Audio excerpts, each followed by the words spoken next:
Paul Dixon Jr., the Chief of Operations for vaccine distributor Morris and Dixon.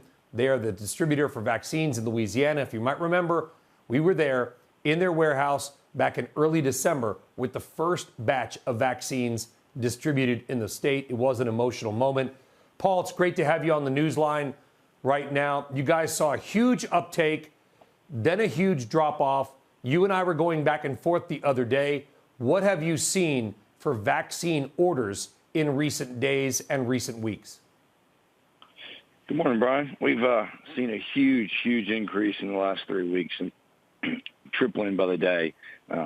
Very, very good to see Louisiana's uptake in vaccines so we can help suppress the Delta. Yeah, can you give us some kind of context as to what those orders have done? Have they gone up by 10%? Have they gone up by 50%?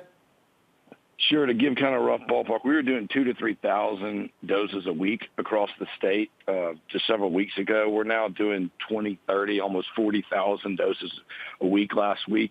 We're on track this week to probably do another 40,000 doses easily.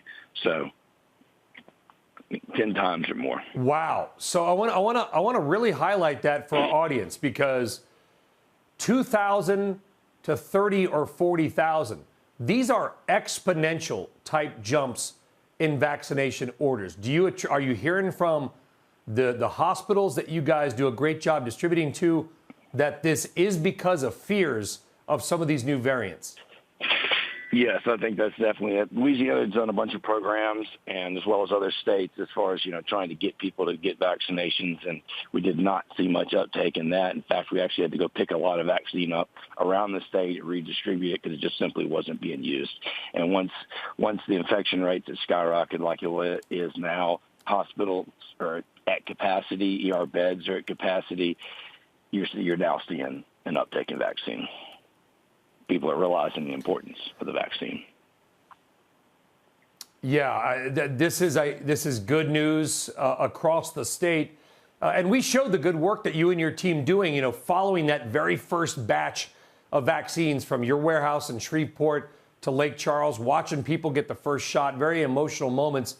Is there anything that you see in future orders, Paul, that looks like it may drop back off? Or do you think that this surge, it's not going to last forever, we know that, but it seems like it may last the next few weeks?